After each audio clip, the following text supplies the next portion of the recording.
Hum.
Uhum.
Bom dia.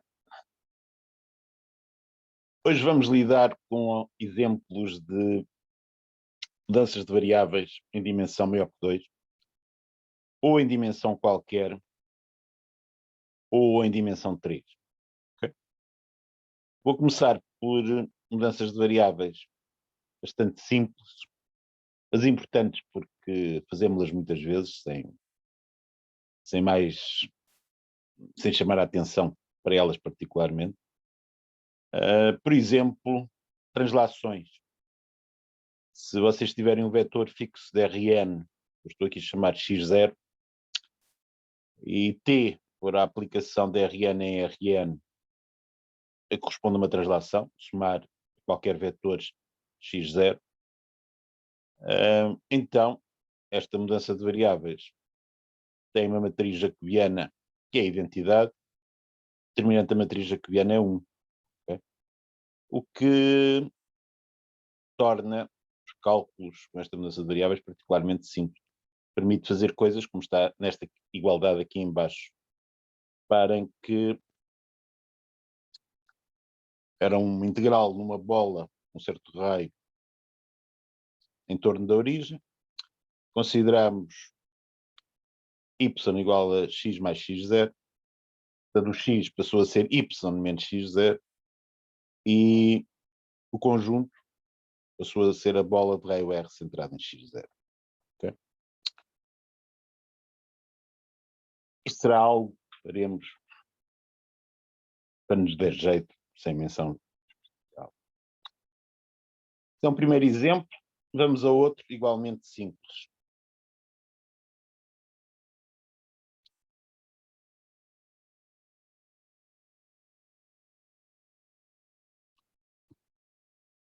Outro igualmente simples é algo que vocês já conhecem a palavra há bastante tempo, creio eu.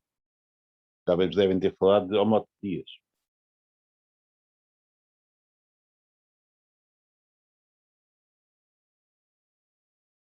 Portanto, aquilo que eu estou a pensar é aplicações de Rn e Rn, são simplesmente definidas por t de x igual a lambda vezes x, variável y, okay? Em que lambda é um número real. Pois bem, neste caso, isto é linear, portanto, a matriz jacobiana de t vai ser lambda vezes a identidade. O determinante da matriz jacobiana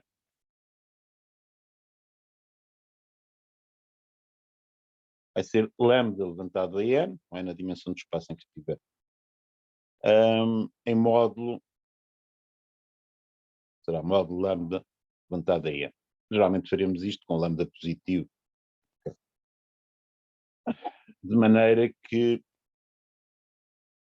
uma aplicação simples, se vocês considerarem algo semelhante ao que tinham no exemplo anterior,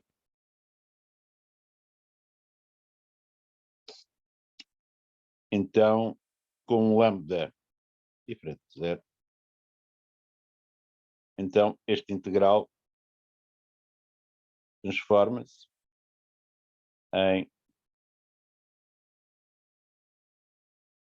integral de y sobre f de y sobre lambda, tem que multiplicar pelo módulo do determinante da matriz jacobiana que me dá as velhas variáveis em função das novas, reparem que este t que eu defini lá em cima, tenho as novas em função das velhas. De maneira que eu tenho que multiplicar por 1 sobre lambda. Okay? 1 sobre mod lambda levantado a n de y. E agora, tinha os x na bola de raio R centrada em 0, os y estão na bola de raio R vezes mod lambda. Okay? Portanto, aparece um fator de escala que tem a ver com aquele lambda e com a dimensão. Okay? Para, e já agora, fizemos aqui, dá-me uma informação particular sobre o volume de uma bola em RQM. Okay? Na aula de hoje vou precisar de uma notação, vai ser o volume de uma bola, um certo raio em RQM. Portanto, o volume, portanto, a notação só será usada hoje, da bola de raio R positivo em Rn, vai ser designá-la por V de N e R. Okay? Primeira dimensão, depois o raio da bola. Usando esta mudança de variável é fácil de perceber que se para R positivo, já lá temos escrito assim. O volume da bola de raio R vai ser R levantado a N vezes o volume da bola raio. Okay? Que é algo que nós já sabíamos há muito tempo, mas enfim, agora está formalizado com algo mais sólido. Professor, Sim, diga. ali no último integral, porque é que nós multiplicamos pelo determinante da inversa e não pelo determinante? Porque o determinante que eu devo considerar é da transformação que me dá as velhas variáveis, que são os x's, em função das novas variáveis. Portanto, x em função dos y é x igual a y sobre lambda. Ou seja, por vezes, quando estamos a fazer mudanças de variáveis, dá-me jeito de definir uma transformação das velhas variáveis para as novas, outras vezes das novas para as velhas. Eu tenho que ter cuidado exatamente com isso.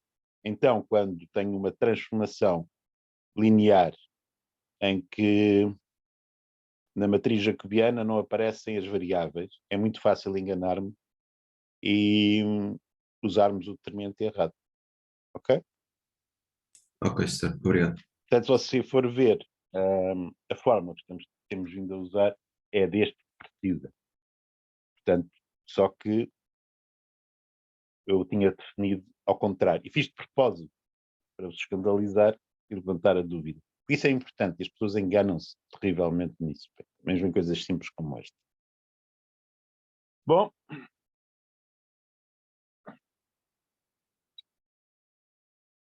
uma coisa do mesmo jeito, portanto, em lido com uma transformação linear representada por uma matriz diagonal, é útil para coisas como determinar o volume de um elipsoide. Okay? Portanto, se eu quiser calcular o volume do elipsoide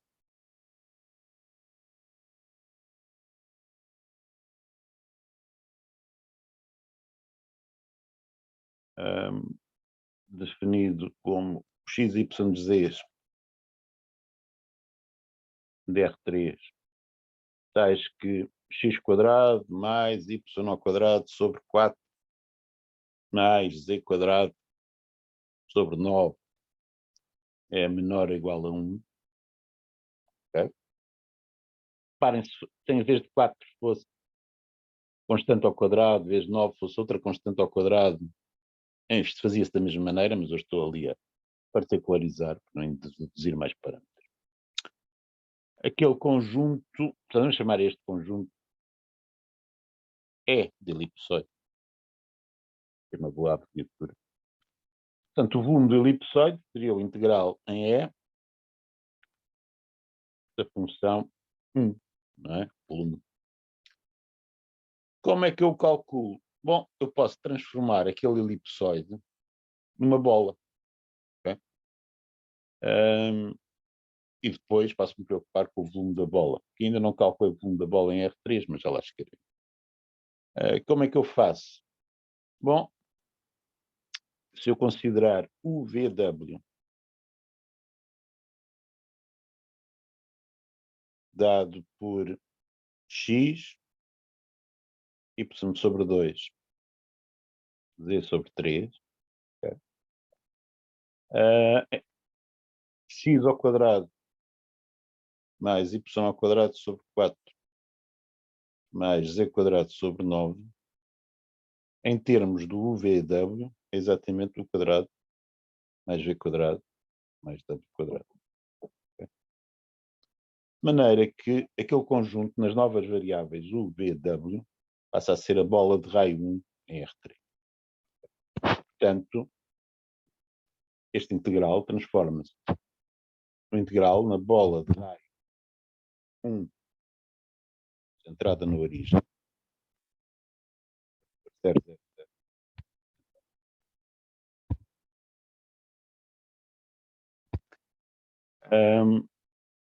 De que função integranda? Bom, eu preciso, insisto, do modo determinante da matriz jacobiana que me dá as velhas variáveis e das novas. Okay? Portanto, não é esta transformação que eu tenho aqui definida. Isto for t de x, y, z. O que eu preciso é do modo determinante da matriz jacobiana de t menos 1. Ok? Em função de u. Então, eu preciso de integrar isto em ordem a u. O que é o t menos 1? Bom, t menos 1 é fácil, não é? T menos 1 o VW é U 2V 3Z, não é?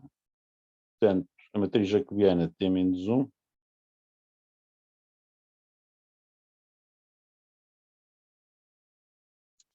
vai ser matriz diagonal com 1, 2 e 3 na diagonal principal. Okay? Portanto, o módulo determinante da matriz jacobiana de T menos 1 vai ser 6. Okay? De maneira que eu vou ficou a informação que o volume deste elipsoide vai ser 6 vezes o volume da bola de raio 1. Portanto, minha conclusão temporária, que não sei calcular o volume da bola de raio 1, mas estou quase a lá chegar.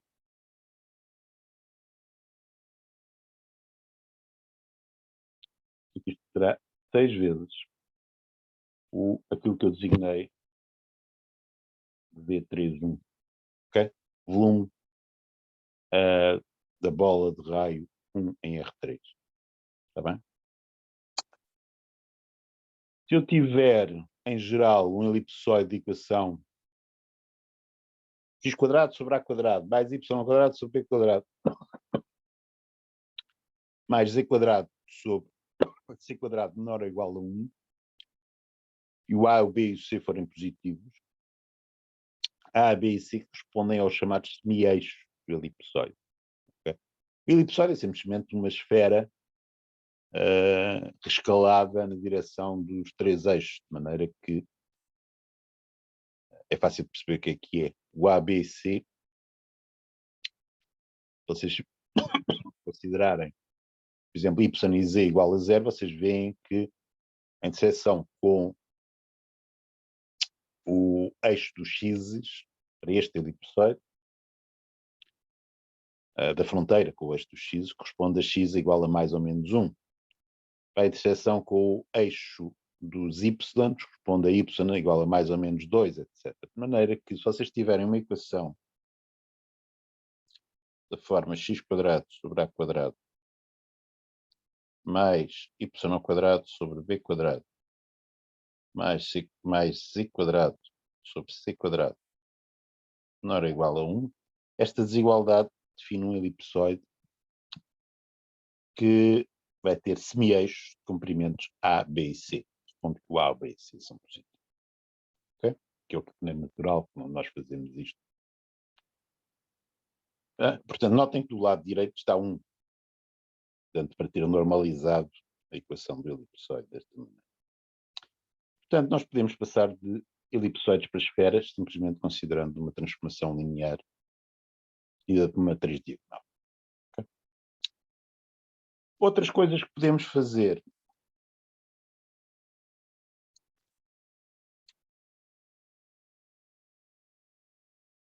Rotações. Ok?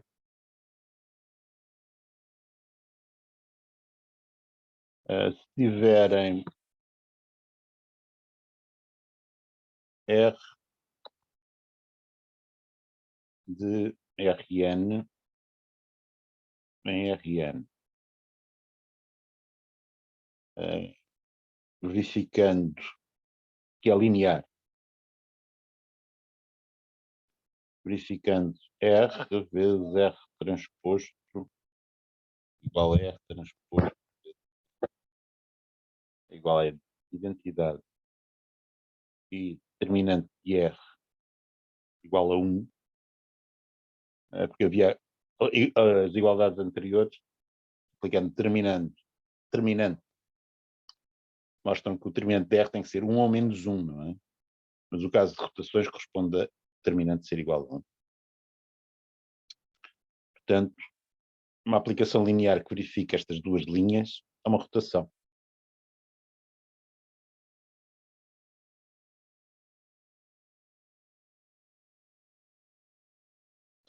Como o determinante é igual a 1, vocês rapidamente descobrem que se tiver um integral em A, tiver um volume. Okay? E se rodarem o A, okay?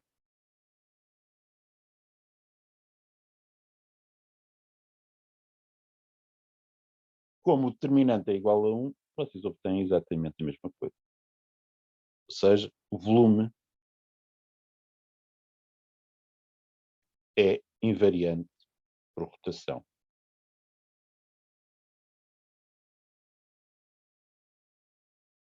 É algo que nós esperaríamos do volume, não é? Também é invariante por translação. Okay? Portanto, com aquilo que nós vimos lá para trás. Portanto, nós temos andado a fazer, a calcular volumes com integrais, de facto tem aquelas propriedades que nós esperamos que o volume tenha. Né? Bom, vamos fazer coisas mais complicadas. Portanto, até ao momento, ainda não calculei o volume de uma bola em dimensão, nem 2, nem 3, nem n. Okay? E vamos fazer exatamente isso. Okay?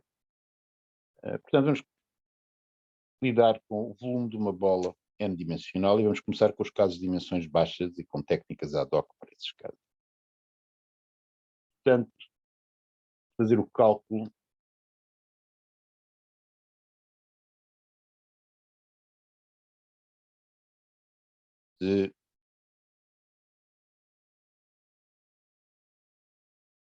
do volume da bola n-dimensional raio 1.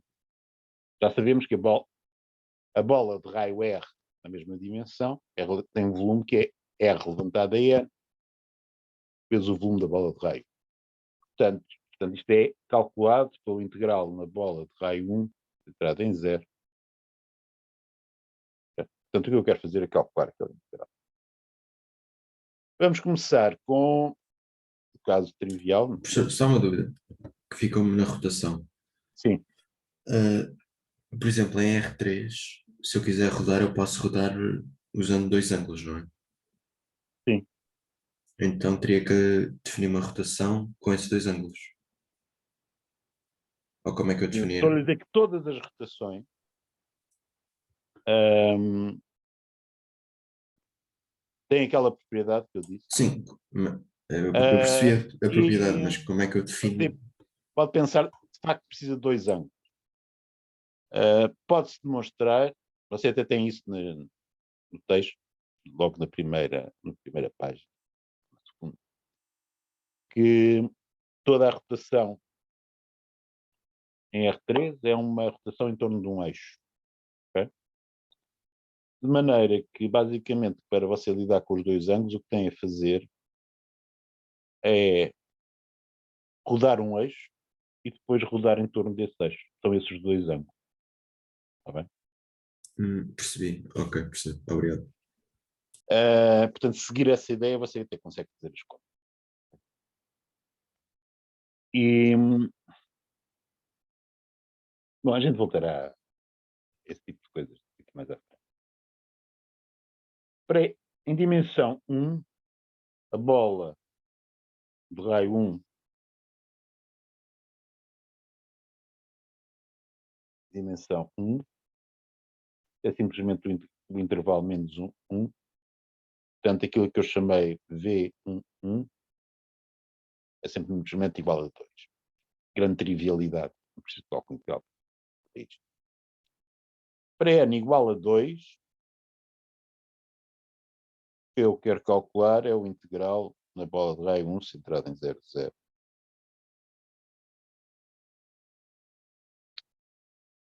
Bom, e uma maneira de fazer o cálculo é usar coordenadas polares, como já brincámos nas aulas passadas. Como é que eu uso coordenadas polares? Bom, o θ variará entre 0 e 2π, o r variará entre 0 e 1, tem que considerar o jacobiano, que aqui é r. Portanto, é este integral a que sou conduzido. Integração em r, primitivo r quadrado sobre 2, portanto vai aparecer 1 meio. O outro integral dá 2π, 1 meio vezes 2π dá π. Coisa que vocês sabem há muito tempo. Portanto, o volume, portanto, em dimensão 2 da bola de raio 1 é igual a π. A bola de raio r, como toda a gente sabe, é π vezes r ao quadrado. Okay? Portanto, isto é o que eu posso fazer com o que sei até ao momento. Já agora, vocês já tinham calculado a área do círculo em cálculo 1, espero eu, mas faziam de maneira mais lenta, como é que era? Bom, estavam na equação x2 mais y2 igual a 1, resolviam em ordem ao y, dava raiz de 1 menos x2 e menos raiz de 1 menos x2, enfim, descobriam que o integrar era igual ao integral entre menos 1 e 1 de 2 vezes raiz de 1 menos x2. E depois, laboriosamente, calculavam a primitiva, etc. Com coordenadas polares, isto de facto fica mais. Bom, com n igual a 3, o que é que nós fazemos? Eu vou mostrar-vos uma possibilidade usando coordenadas polares. Okay? Portanto, que é uma ideia onde usa aquilo que nós chamamos coordenadas cilíndricas. Okay? Portanto, com n igual a 3, quero calcular o integral triplo na bola de raio 1 centrada em 0, 0, 0, função.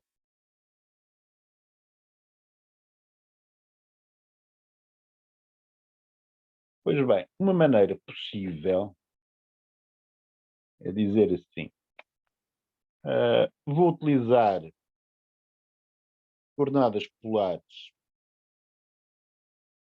das variáveis x e y,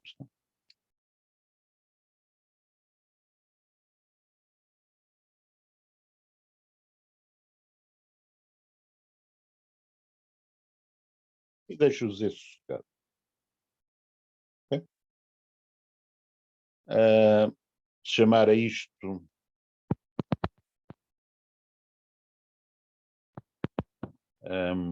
psi dr θ e z,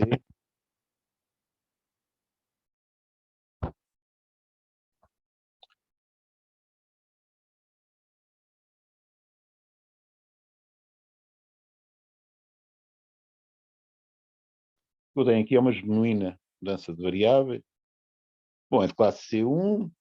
Tenho um problema, claro está, já tinha nas coordenadas polares, quando R igual a 0, que não perdi a injetividade.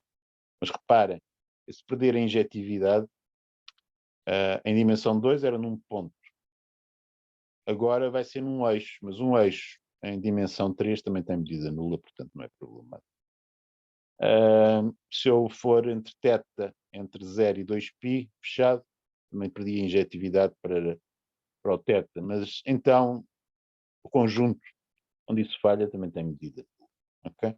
Portanto, eu vou supor que R é maior ou igual a 0, θ está entre 0 e 2π,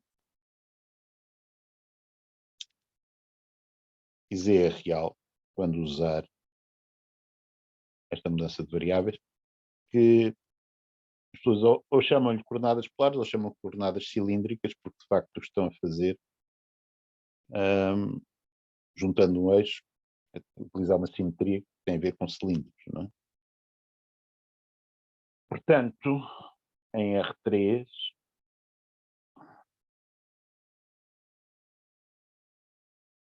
se tiverem um ponto x, y, z, a maneira como terminam o R, θ e o Z, bem, o Z é óbvio, não é? O Z é a terceira coordenada. Para terminar o R e o θ é uma questão de projetar no plano XY.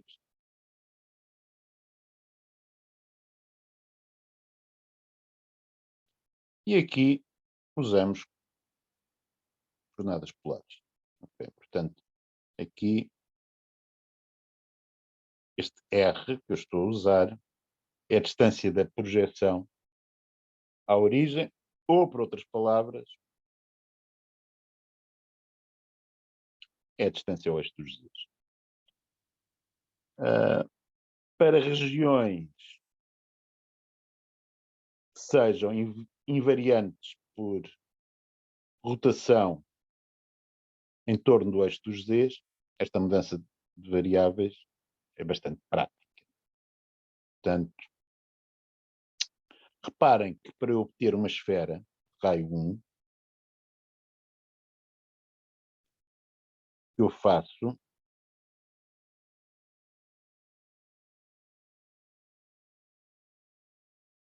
é pegar neste arco de circunferência que eu sugeri ali, portanto aqui com Z igual a 1, menos 1 abaixo, e girar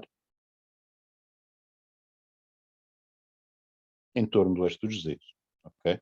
Quando vocês fazem isso, obtêm a superfície da esfera. Okay?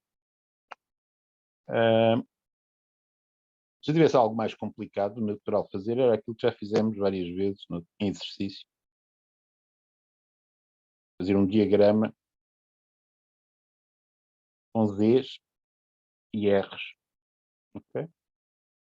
Portanto, neste semiplano RZ, a esfera de raio 1 é aquela semicircunferência. Okay? E se tiver uma coisa mais complicada com simetria cilíndrica, em vez de estar a desenhar tridimensionalmente, fazer o diagrama em duas dimensões, o R e o Z, é capaz de me ajudar bastante. Nós veremos coisas dessas nos exercícios por todo lado. Okay? Então, como é que eu faço as contas no caso particular que vou querer calcular o volume da bola de raio 1? Bom, o jacobiano da transformação, reparem que esta é uma transformação que eu tenho as velhas coordenadas em função das notas, okay, já. Obviamente que vou ficar com matriz 3x3, tem um bloco correspondente ao que acontecia nas coordenadas polares, e fora desse bloco eu tenho zeros e um 1 na posição 3,3 da matriz. O determinante disso, que lá está, acaba por ser igual ao determinante da matriz jacobiana das coordenadas polares, ou seja, vai aparecer um R. Okay? Portanto, como é que eu vou fazer os cálculos? Vou ter um R jacobiano, é de integrar em R, θ e Z, por uma ordem a decidir. Okay? Aqui deixar muito espaço.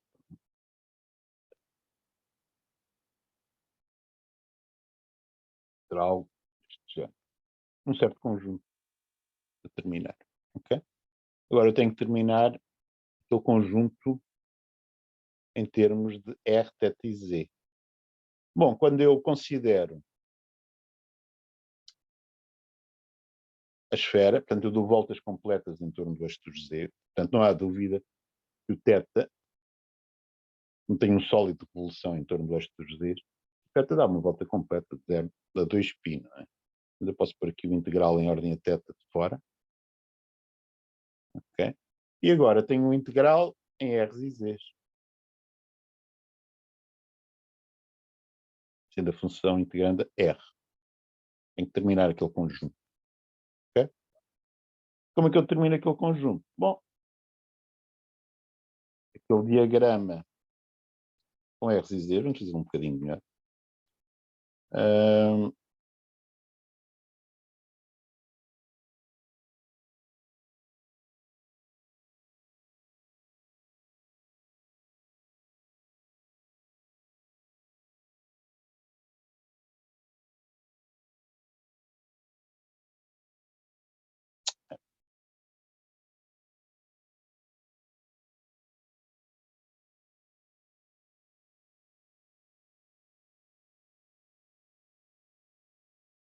Okay? Em termos de R's e de Z's. Isto é um objeto.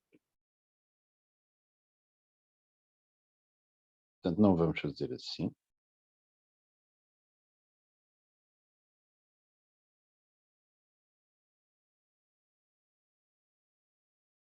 Portanto, em termos de Z's e de R's,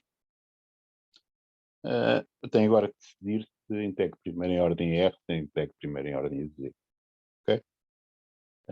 A equação da esfera em termos de Z's e R's e θs fica simplesmente reduzida a R ao quadrado mais Z quadrado igual a 1. Ok? Porque R ao quadrado é x quadrado mais y ao quadrado. De maneira que, se eu quiser, por exemplo, integrar primeiro em ordem R, sim, os limites de integração são obviamente 0 e qualquer coisa que terá a ver com o Z que eu tiver fixado. Ora, para obter o valor deste R, este ponto, em função do Z, o que é que eu faço? Resolvo aquela equação da circunferência em ordem R. O que é que me dá? Dá R igual a raiz de 1 quadrado. Okay?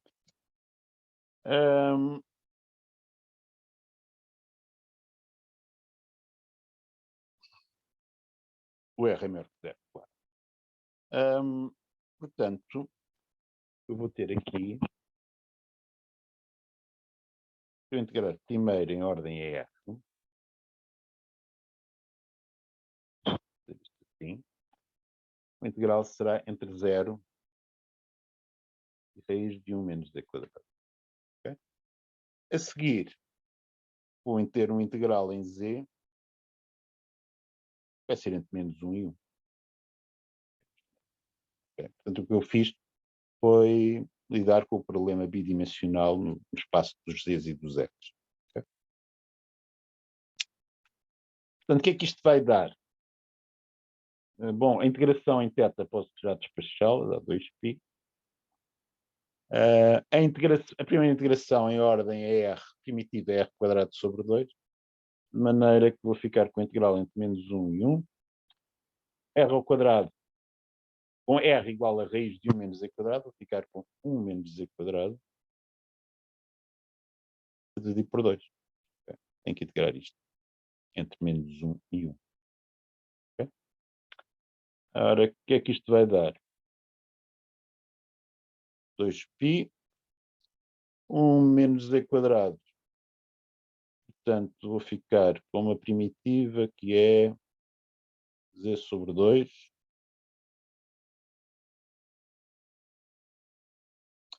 menos z ao cubo sobre 6. Okay.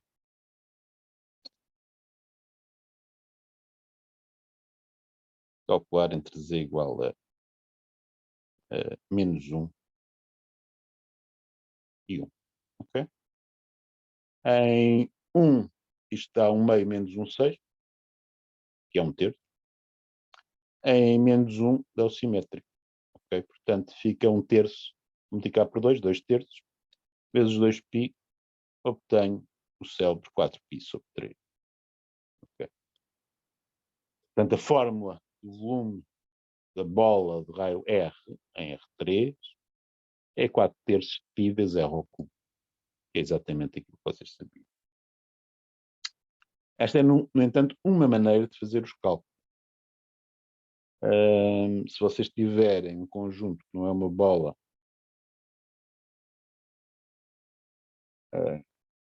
mas tem simetria por rotação em torno do eixo dos Z, aquilo que eu fiz é razoável. Portanto, as coordenadas polares podem ser uma boa escolha para fazer isto. No entanto, há uma maneira mais fácil de fazer este cálculo, não usando coordenadas polares, mas usando coordenadas esféricas. Coordenadas esféricas, nós já falámos delas, portanto fizemos um exemplo de cálculo diferencial. Permitem-nos fazer integrações com facilidade em conjuntos em que a fronteira do conjunto tenha porções que sejam a distância à origem constante, que é o caso da bola, ou estejam sobre cones com eixo de simetria ou eixo dos Z's e vértice na origem, ou sejam porções de planos verticais contendo o eixo dos Z's. Porque é que são estas coisas que eu acabo de mencionar? Vocês vão já perceber quando eu escrever distinção das coordenadas esféricas. Professor, uma pergunta sobre as coordenadas cilíndricas. Sim, diga. Se, por exemplo, tirarmos uma figura que é simétrica em relação a estes dois y, podemos fazer a Troca mesma o y coisa, mas com o trocamos. z e pode fazer isso imediatamente. É isso, Ok. tecnicamente, o que é? É pegar nesta transformação de coordenadas, fazer uma composição com uma permutação, ou seja, trocar y com z. Okay? Outra mudança de variáveis que é muito simples e que dá jeito é exatamente fazer permutações de coordenada. Okay? Que obviamente aí você também vai ficar com um módulo determinante da matriz jacobiana igual a 1. Okay? E vai usá-los muitas vezes, mas nem sequer vai pensar em mudanças de coordenadas quando fizer. Okay?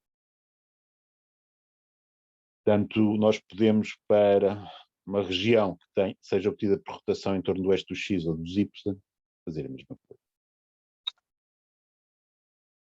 Claro está que se tiverem algo que tem simetria por rotação em torno de um eixo que não seja um dos eixos coordenados, vocês também podem fazer alguma coisa.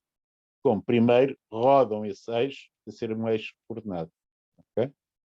E depois usam a coordenada cilíndrica. Okay? Precisam de uma rotação para fazer isso primeiro.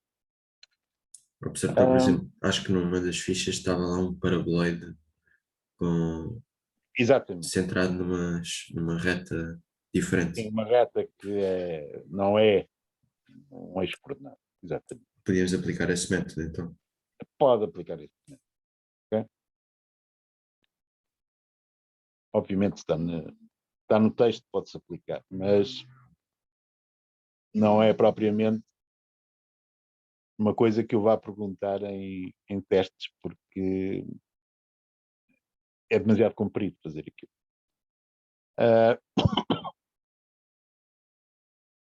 Pois bem, coordenadas esféricas.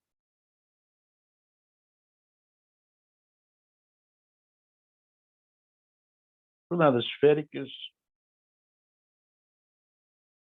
vão ser simplesmente definidas desta forma.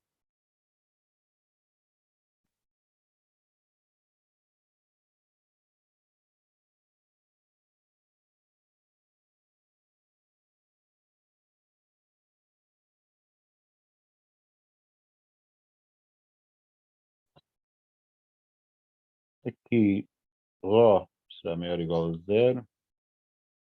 Φ estará no intervalo 0π. E θ no intervalo 0,2π. O θ é o mesmo θ das coordenadas cilíndricas que vimos há. Nós já vimos isto, por isso é que eu estou a fazer isto a alta velocidade. Portanto, se vocês tiverem aqui um tema de eixo,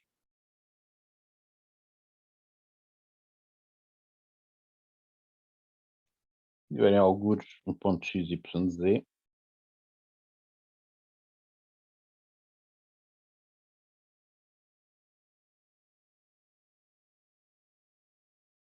só vai ser a distância à origem.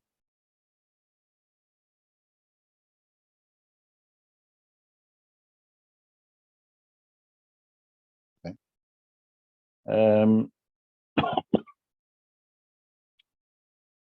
E vai ser o ângulo medido por semi-eixo positivo dos z's, que é o vetor posição, e θ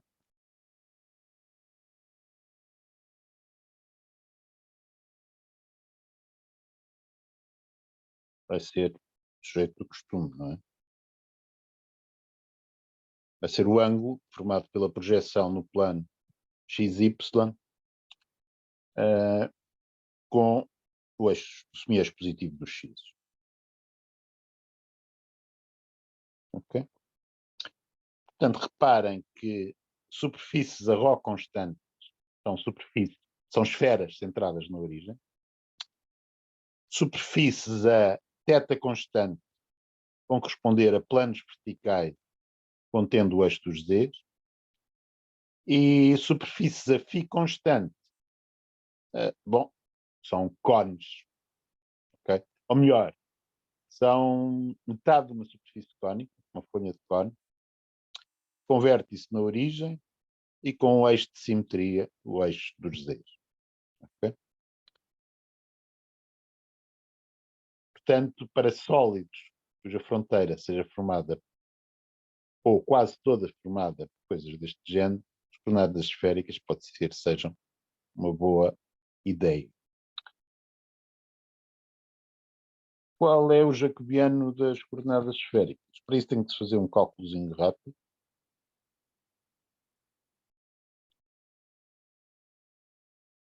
Portanto, se eu chamar, deixa-me alguma coisa aqui. Chamamos a isto π ou θ.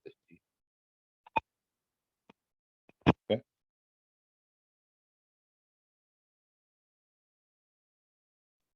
Portanto, a matriz jacobiana de psi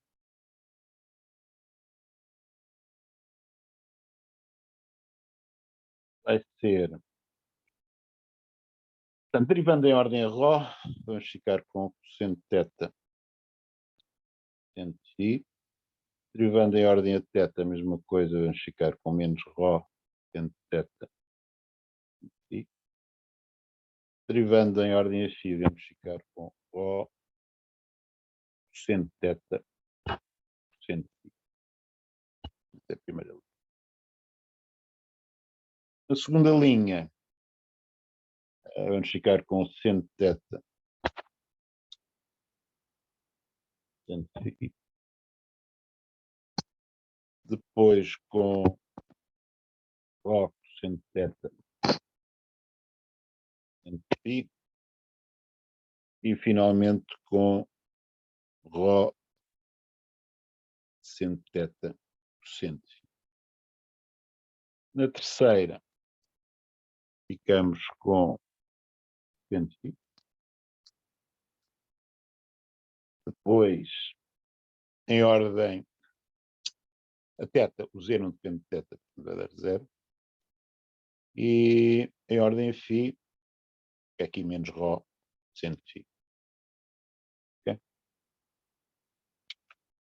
Bom, se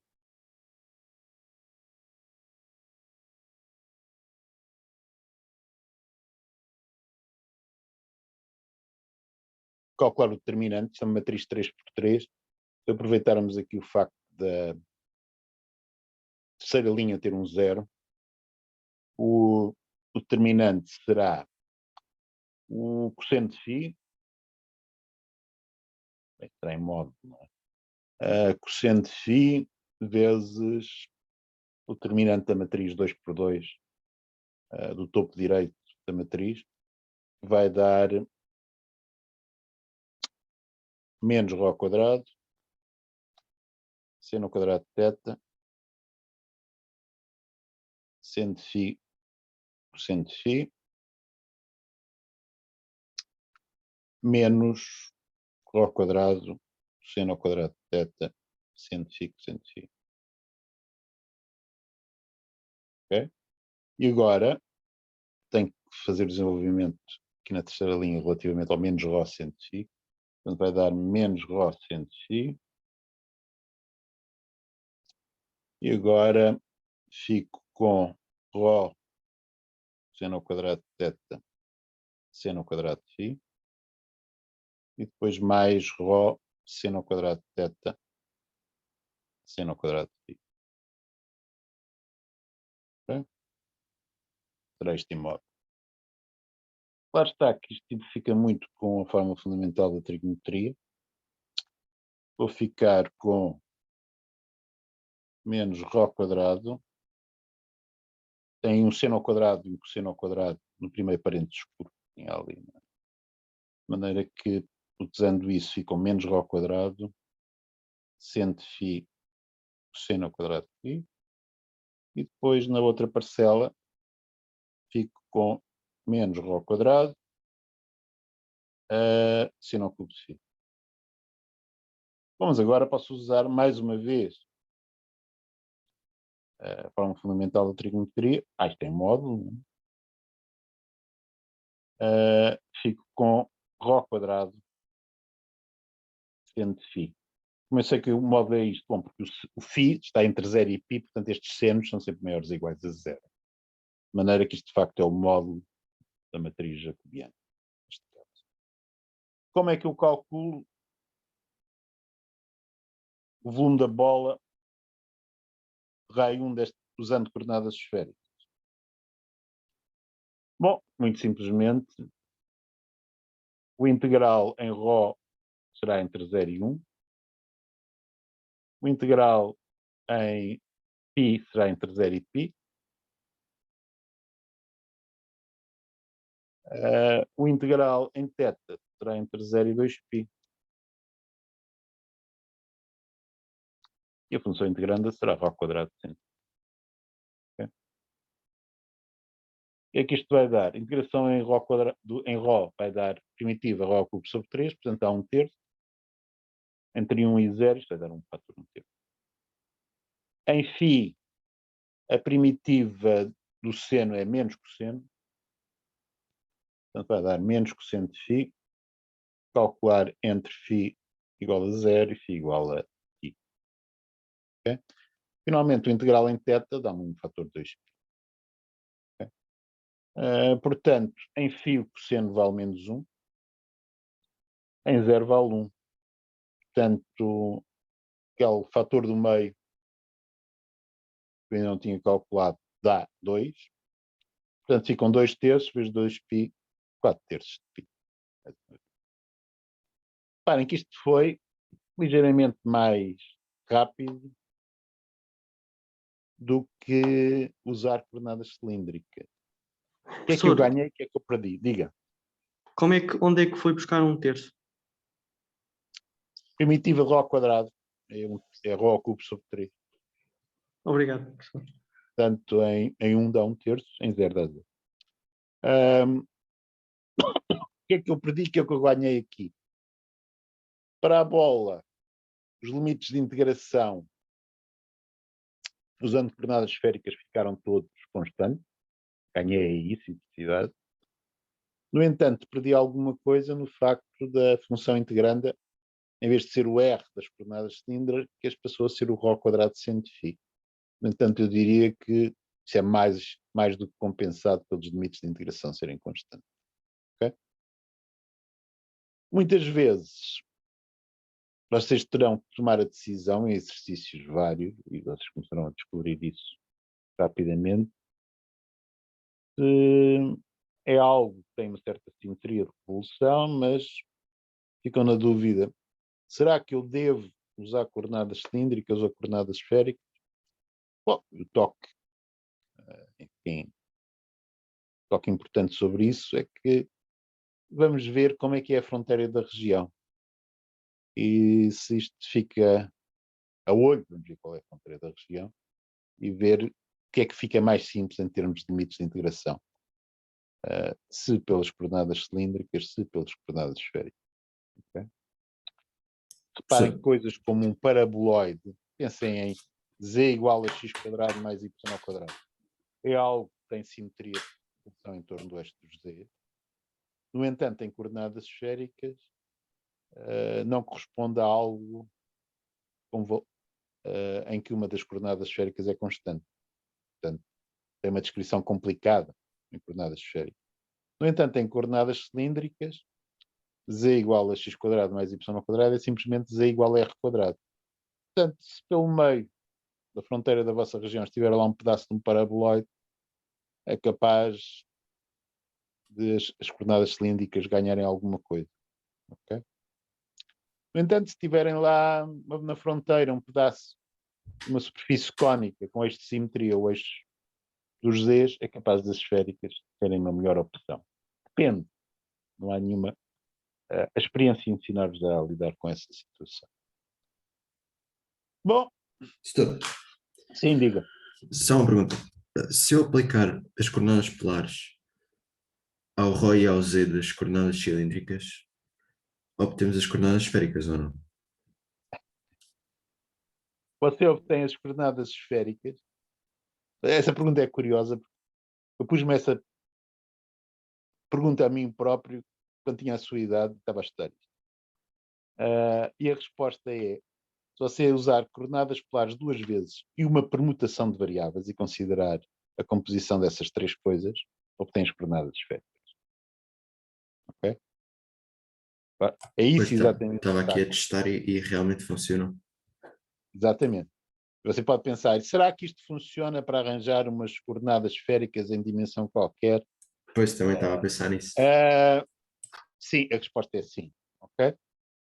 No entanto, para calcularmos o volume da bola de raio 1 em Rn, não vamos por aí. Isso é algebricamente mais complicado, embora conceptualmente relativamente simples. Mas para fazer as contas, irmos com certeza nos detalhes.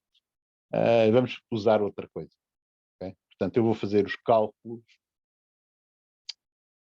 para o volume da bola numa dimensão qualquer. Okay?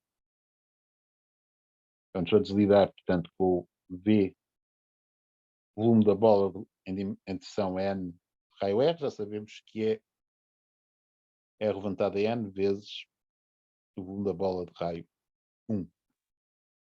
E agora queremos calcular este volume da bola de raio 1 para uma dimensão qualquer. Isso faz-se bem, espantosamente, usando indução na dimensão. Okay? Ou seja, eu comecei de propósito com estas continhas para a dimensão 1, 2 e 3. Em particular fiz para a dimensão 1 e dimensão 2, para usar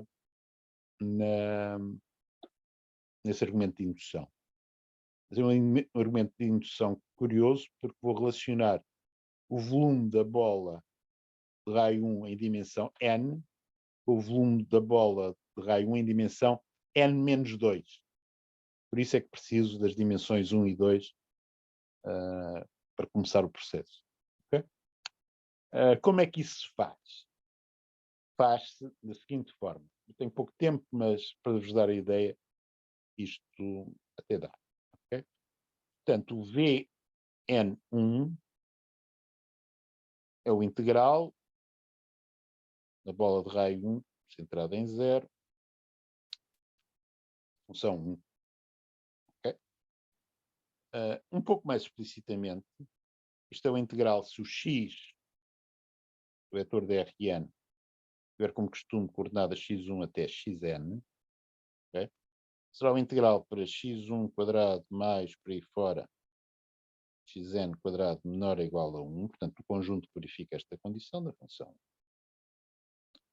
Usando o nosso amigo Fubini, isto pode ser partido de uma maneira que não é o que nós fazemos habitualmente. Nós o que fazemos habitualmente é uma dimensão a uma dimensão. No entanto, o teorema de Fubini permite-me fazer isto partindo em duas dimensões, cuja soma seja n, quaisquer. Fazer da seguinte maneira: vou, por um lado, pôr aqui fora o integral em x1 e x2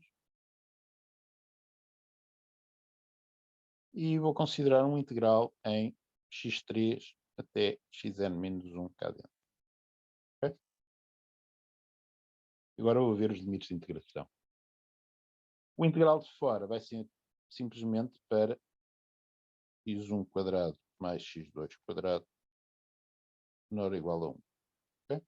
Agora preciso perceber qual é o integral cá dentro. Também não é difícil de perceber qual é. Se vocês pegarem na desigualdade que define a bola, dimensão n, e passarem o x1 quadrado mais x2 quadrado para o lado direito,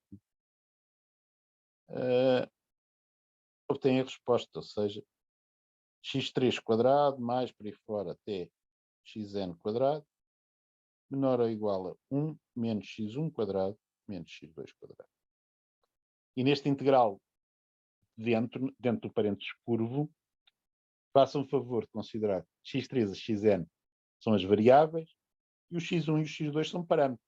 Ok? Nesse integral são constantes. Okay? Mas, e agora é que vem, digamos, a coisa que permite que isto funcione,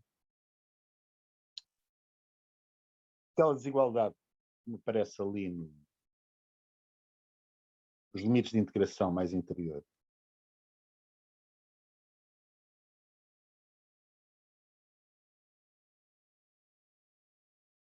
escrita bem em grande, é assim. Isto define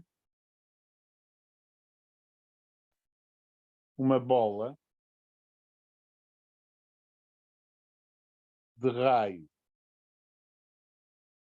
raiz quadrada de 1 menos x1 quadrado menos x2 quadrado em Rn menos 2. Certo? Tem a soma das n menos 2 coordenadas daquele vetor x3 até xn ao quadrado, menor ou igual ao quadrado desta raiz. Okay? Portanto, aquilo descreve uma bola, um certo raio, em Rn menos 2. Mas eu sei que o volume de uma tal bola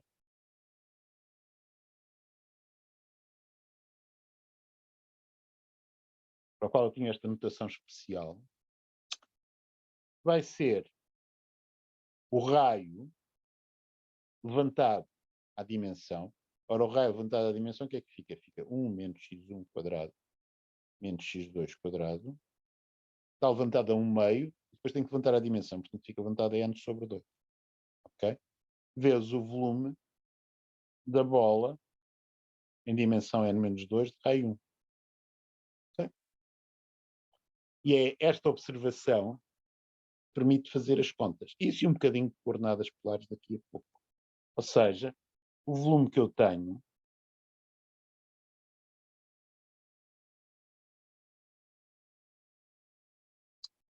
pode ser escrito como o integral para x1 quadrado mais x2 quadrado menor ou igual a 1, 1 menos x1 quadrado menos x2 quadrado, levantado a n sobre 2, vezes uma constante que é simplesmente o volume da bola raio 1 em dimensão n menos 2, x1, x2. Isto é um integral duplo, muito simplesmente. Aonde? Numa bola. Função integranda tem lá uma constante Bn menos 2 de 1, mas tudo o resto é simplesmente uma função que só depende de x1 ao quadrado mais x2 ao quadrado. Ou seja, este é um candidato ideal para usar coordenadas polares. Ou seja, isto pode ser escrito como integral entre 0 e 2π do integral entre 0 e 1 de 1 menos r ao quadrado juntado a n sobre 2 vezes o jacobiano, não esquecer, vezes aquela constante. dr. etc. Ora, este integral calcula-se lindamente, porque o jacobiano r, a menos de uma constante, é a derivada daquele 1 menos r quadrado, certo? De maneira que a primitiva é imediata.